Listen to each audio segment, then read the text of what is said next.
On est le 19. 19. Dans un mois, c'est Ramadan. Un mois. Déjà au Ramadan? Eh, gamin, ça fait déjà un an déjà. Hein. Ah, ça passe vite. Hein. Ça fait déjà 15 ans que tu fais Ramadan. Ouais. Et le pèlerinage alors? Pèlerinage. Bah, tu sais qu'avant de me marier, j'envisageais de le faire en fait. Moi, je vais te dire franchement, cette idée, bah, j'en ai reparlé en plus avec ma femme il n'y a pas longtemps là. La Oumra, que j'ai pas pu faire. Elle me dit c'est vrai que t'as pas pu partir en voyage à la Mecque quoi. Je lui dis ouais, mais bon, après il y a la famille avant tout. Hein. En mariant, c'est vrai que cette idée, ce projet, il a été mis un petit peu de côté. Parce que je pars du principe où il faut déjà bien asseoir ta famille. Bah oui, hein. Faut t'occuper de ta femme. Moi, je suis à fond famille, tu sais. Donc, et après, ma fille. Ah. Quelque chose? La classe. La Tu vois classe. Il n'en a pas besoin, la classe. La classe. Voilà. C'est nickel. Ça va, tu maîtrises, hein. Je vais devoir porter les pucettes, en fait. C'est pas normal, ça. Hein. J'espère que je vais faire plus gros que toi. Hein. Alors, on n'a pas de chiffres concernant les conversions en France parce que, évidemment, c'est interdit de recenser les gens sur religion en France. Mais il y a une estimation très ancienne, un chiffre de 50 000 convertis qui traînent depuis très longtemps. J'ai eu des chiffres par le ministère de l'Intérieur, des chiffres très officieux qui datent d'une dizaine d'années, qui étaient une estimation des renseignements généraux à 110 000, 120 000 convertis en France. C'est difficile de savoir.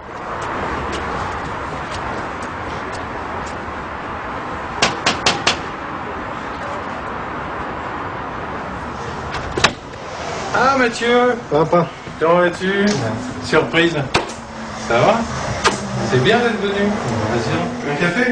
Ouais, bah vas-y. Ouais. Ce que tu veux, ton défaut. Ouais, je vais faire un petit café, ouais. Bah, c'est bien, c'est super, c'est vraiment bien. Je m'attendais pas à ta visite. Qu'est-ce que tu racontes? Bah rien. C'est calme à Condé? Ouais, bah comme d'hab. Ouais.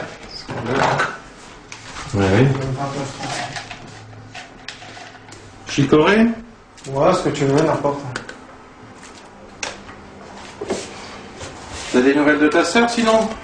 Ouais, bah elle est avec Lia, elle est à la maison, ouais, chez moi. bah, ça va, ouais. Ouais, donc tu me disais, combien de Ramadan? Là, ça va faire aller 10 ou 11, c'est le 10e ou le 11e que je vais faire. Alors, c'était pas une crise passagère, hein, disons. Ah non, c'est sûr. C'est sûr. Ouais. C'est sûr. Merci. Voilà. Il m'a pas fallu finalement très longtemps pour découvrir que ça n'était pas qu'une crise passagère, que c'était vraiment... c'était ça, quoi. Il avait ça en lui, quoi. Voilà. J'avais quelques doutes parce que il était déjà très souvent avec ses petits copains donc, de la cité Saint-Pierre à Condé, donc avec tous ces petits copains donc marocains, enfin d'origine marocaine, algérienne, tunisienne et autres. C'est vrai que j'ai toujours eu des copains d'origine maghrébine, quoi, mais paradoxalement, c'est pas eux qui ont fait que je suis devenu musulman, quoi. Franchement.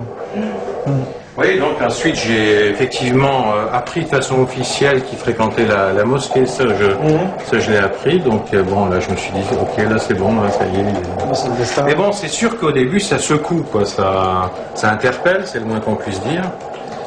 Mais après il faut rapidement essayer de comprendre, parce que si on n'essaie pas de comprendre, on va camper chacun sur ses positions et on va... Moi, je risquais de les perdre tous les deux, hein, puisque... Ouais, parce que ma petite sœur... Après, sa sœur a suivi forcément le même chemin.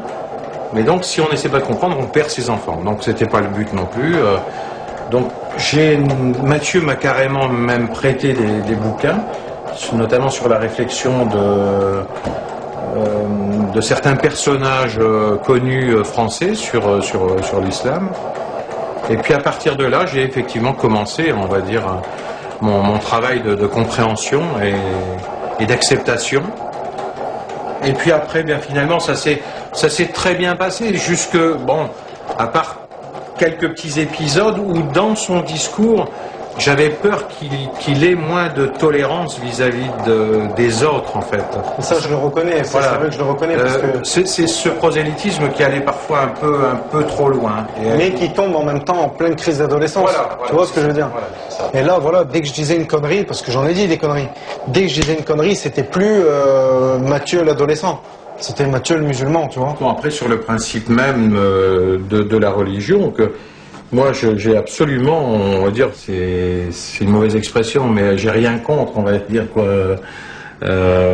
Au contraire, parce que plus j'ai essayé de comprendre, et plus je me suis aperçu que non seulement c'était, on va dire, cartésien, que c'était, enfin pas cartésien, mais que c'était cohérent, hein, voilà, que c'était cohérent, que les textes, et que c'était la vérité, parce que plus j'avance dans mon but de compréhension, et plus je m'aperçois qu'effectivement c'est la vérité, quoi, voilà.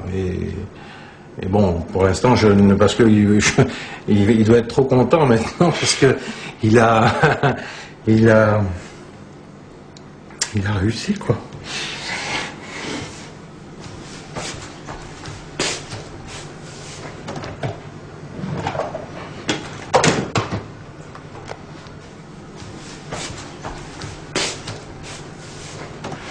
C'est à la lecture des textes, ça reflète certainement ce que j'aurais dû chercher peut-être toute mon existence, en fait.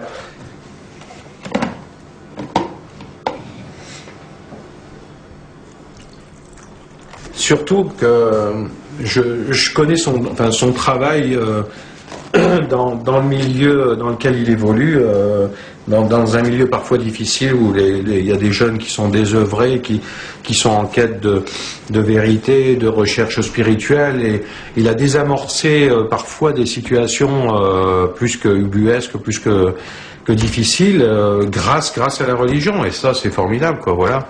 Donc là il n'y a rien à dire, quoi, c'est du respect, hein.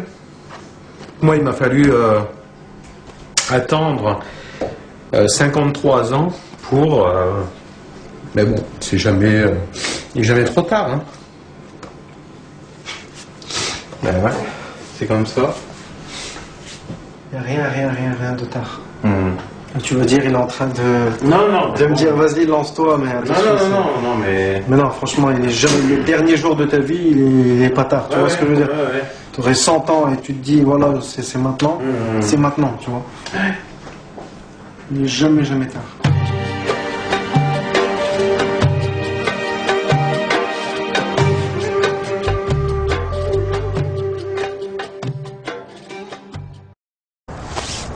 الله أكبر. الحمد لله رب العالمين الرحمن الرحيم مالك يوم الدين إياك نعبد وإياك نستعين اهدنا الصراط المستقيم صراط الذين أنعمت عليهم غير المغضوب عليهم ولا الضالين